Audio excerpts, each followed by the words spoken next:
आपण आलोय आंबेगाव तालुक्यातील थोरांदळे गावात. थोरांदळे गाव हे डिंभे धरणाच्या डाव्या कालव्याची जी घोडशाखा आहे त्या घोडशाखेवर अवलंबून आहे. यंदा उन्हाळ्यातील जे पाण्याचे आवर्तन होते ते आवर्तन तब्बल त्याला पाणी उशिराने सुटल्याने काय झालंय, येथील शेतकऱ्यांनी जी नगदी पिकं घेतली होती, फ्लावर असेल, कोबी असेल, भुईमुग असेल, यांना ऐन वाढीच्या काळात पाणीच मिळाले नाही. त्याचा परिणाम ही पिके अक्षरशः सोडून देण्याची वेळ येथील अनेक शेतकऱ्यांवर आली आहे. येथील फुटाणेवाडा असेल तेथे जर पाहिलं तर भुईमुगाचा अक्षरशः जळून कोळसा झाल्याचे दिसत आहे. आता येथील शेतकरी जे आहेत, जयराम खरमाळे यांनी आपल्या शेतामध्ये कोबी फ्लावर घेतली होती.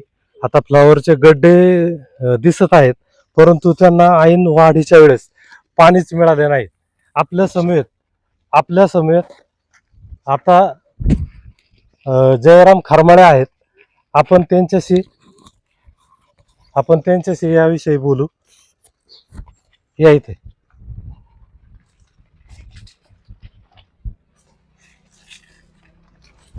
तुमच्या शेतात आता ही बकरं चरताना दिसतात. काय झालंय?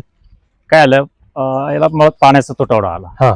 आता घोड प्रकल्पाला पाणी सुटलेलं आहे. काय पण हेच पाणी जर 7 ते 8 दिवस अगोदर म्हणजे साधारणपणे 1 तारखेच्या आसपास जर असतं तर माझ्या मते हे सगळे जी काही पीक आहे ही व्यवस्थित आली असते. पण 8 ते 10 दिवसाच्या फरकाने पाणी आल्यामुळं आता पाणी येऊन काही फायदाच नाही. आता ही जो माझी 42,000 काडी टोटल वरपर्यंत काय 42,000 काडी भुईमुग आहे. तुम्हाला माशी बाजरी पण दाखवली. तर बाजरीचं पूर्णपणे नुकसान झालेलं आहे. बाजरी एका पाण्यासाठी पूर्ण गेलेली काय. त्यामध्ये आता गुरं सोडली. ही 42,000 फ्लॉवर आहे. 15,500 रुपये कोबी काय रोप. तर ती सुद्धा आता ही बकरच चरतात. 4 दिवस झाले. याच्यासाठी पाणी जर 8 दिवस भांडवल गुंतवलं होतं तुम्ही? याच्यामध्ये साधारणपणे 70-72 रुपये याच्यामध्ये गुंतलेले कोबी आणि फ्लॉवर साठी. बाकीचे इतर मालांचं वेगळं आहे काय. तर हे आता बकरं सोडावं लागली आम्हाला. हेच पाणी 8 दिवस अगोदर असतं साहेब तर कसे पण हे जगलं असतं. आणि किती तारखेला पाणी आलं?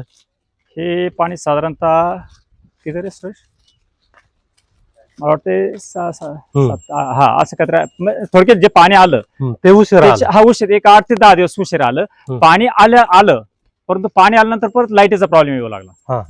एक दिवस काय म्हणले झाडं तोडायची, एक दिवस काय म्हणले कुठं प्रॉब्लेम झालाय, म्हणजे ते MSCB चे प्रॉब्लेम. असं 4 दिवस ते लाईटीचा प्रॉब्लेम आला.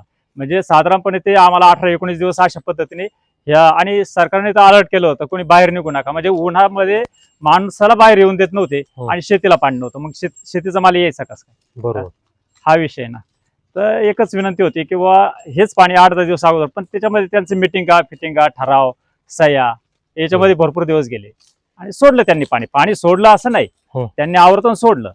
पण आमच्या शेतकऱ्यांची एक अपेक्षा आहे का यांनी कोणत्या अशा वेळेस तरी, उदाहरणार्थ आपण जर एखादा अपघात जर झाला आणि तो अपघात जर झाला तर सरकार काय म्हणतं का तुम्ही कोणत्या पोलीस स्टेशनची, कोणत्या डॉक्टरची, कोणत्या याची वाट बघू नका, बरोबर, क्विक मध्ये त्याला मदत करा. मग आता हा एक शेतकऱ्याचा अपघातच आहे ना, आघातच आहे. बरोबर. मग अशा वेळेस या अधिकारी लोकांनी कुठल्या मंत्र्याची, संत्र्याची, सहीची, ठरावाची, मिटिंगची वाट न बघता त्या शेतकऱ्यांना जीवदान दिलं पाहिजे ना शेतीमालाला. बरोबर. तर यांचा तो ठराव बघणे, ठराव होणे, सह्या होणे हे अशा अनेक चालतात आणि त्याच्यामध्ये त्यांना त्या अधिकाऱ्यांचं काही चालत नाही काय. आता शेतमाल आहे जे शेती पिकं त्यांना आता बाजारभावाची काय परिस्थिती? बाजारभाव नाही. बाजारभाव आहे. आता हे फ्लावर कोबीला 100 रुपयापर्यंत आहे तरी पण परवडत नाही काय. 100 रुपयामध्ये आहोत ते 60-70 रुपये काढण्यासाठी घेतात लोक काय.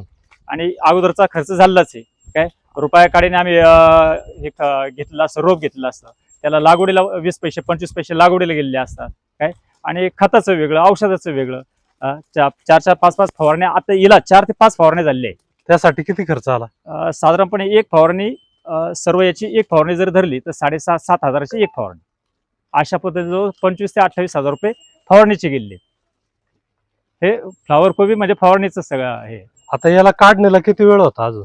काय काढायला साहेब ते काय 10-12 कट्टे काढले ते मनसर मार्केटला नेले, पण उष्णता, तीव्र हा. उष्णता असल्यामुळं हा. ते पिवळे पडले. का तर ते पहिली जी पाणी आहे त्याचं हम्म. पूर्णपणे कोळसा होऊन गेलेलं आहे ना. हा हा आता याला उगाच पाणी आल्याकडून पुढे पाणी सोडलं म्हणून ही हिरवळ दिसते. हा हा नाही तर यापूर्वी तुम्ही आठ दिवसापूर्वी ही बातमी घ्यायला आली असते ना, हम्म. तुम्हाला इथं राग दिसली असती पूर्णपणे. पण आता हे पाणी सोडल्यामुळे ही हिरवळ झाले. हे पण म्हणून हे आता बकरांना त्याचा खाते. काढणी करून उपयोग नाही. आताही गड्डा आहे. हा. आताही तुम्ही जा, तुम्हाला कालवणाला गड्डा मिळेल, पण हम्म. तो येलो स्वरूपाचा, तुमची लेडीज ती कालवण करू शकणार नाही. हा. भला मोठा गड्डा आहे इथं पुढं. त्याची प्रत खराब झाली. 10 कट्टे आम्ही पाठवले, त्याचे 300 रुपये अंगावर आले. 10 कट्टे पाठवले, 300 रुपये अंगावर आले. पुढचे कट्टे काढायचे आम्ही सोडून दिले. मग आता बकरं सोडली. मग आता पर्याय काय, आज 4 दिवस झाले आम्ही बकरं सोडले. जर अंगावर जर येत असेल 10 गट्ट्या पाठीमागे, आपलं 10 कट्ट्या पाठीमागे जर 300 रुपये जर अंगावर येत असेल, म्हणजे 30 रुपये कट्ट्या मागे अंगावर येत असेल, तर हा 400-500 कट्टा जिंकणार. 400-500 कट्ट्यामध्ये एवढा शेतकरी अंगावर बरेल का? काय फायदा काय त्याच्यामध्ये? त्याच्यापेक्षा बकरं चालले अधिक उत्तम ना. याला एकमेव कारण फक्त पाणी लेट आलं. आणि एवढंच म्हणायचंय का, असं जर शेतकऱ्यावर आघात होत असेल, सरकार म्हणतंय की बुवा उष्माघाते तुम्ही बाहेर पडू नका, आणि मग सरकारला म्हणा किंवा प्रशासनाला म्हणा ही पिकं काय नाही, तर मग अगोदर जर त्यांनी सांगितलं असतं की बुवा आमचं आवर्तन लेट होणार आहे, तुम्हाला तुमच्या पद्धतीने पिकं करा, तर शेतकरी नियोजन जरा करा. शांत बसले असते. हम्म. एवढा खर्च केला नसता. पण आम्हाला अपेक्षा आहे 45 दिवसानंतर आवर्तन येणार आहे, 40 दिवसानंतर आवर्तन येणार आहे, त्या अपेक्षेने करतो. परंतु या वर्षाची उष्णता खूप म्हणजे दाहक होती. हम्म. आणि मग या हेतूने का वहिनी, जशी वेळ असेल तशा पद्धतीने तुम्ही आवर्तन सोडा ना. तुमचं 45 दिवस, तुमचं 40 दिवस असा शिकामोर तुम्ही नका ठेवू. बरोबर. पावसाळ्यामध्ये तुम्ही 5 दिवस 10 दिवस लेट करा काय, पण ह्या कडक उन्हाळ्यामध्ये तरी कमीत कमी कोणाच्या सहीची, कोणाच्या ठरावाची तरी वाट नका ना बघू. बरोबर. हा एक शेतकऱ्याचा अपघातच आहे ना. नाही, पानपट्ट्या क्लिअरच आहेत ना आपल्या. पानपट्ट्या कधी, पानपट्ट्या थोरांदळे गावच्या तर. आणि शक्यतो साहेब, जवळजवळ माझ्या मते घोड प्रकल्पाला जर सुरुवात झाली कळंबपासून, हो. फक्त लवकी आणि थोरांदळे या गावालाच फक्त नदी नाही, पाण्याचा स्रोत नाही दुसरा काही. हा हा पाठवच आहे. नाही तर तुमच्या नागापूर झालं, वळती झालं, राजनी झालं, ह्या सगळ्या गावांना पाण्याचा स्रोत नदीच्या द्वारे आहे. खडकी, पिंपळगाव, हो. जवळे. फक्त थोरांदळे आणि लौकीला असं वाटत नाही का कुठं बा पाठ सोडून दुसरं काही. कमीत कमी ह्या 2 गावाचा तरी विचार व्हावा, म्हणजे अपेक्षा आहे. धन्यवाद.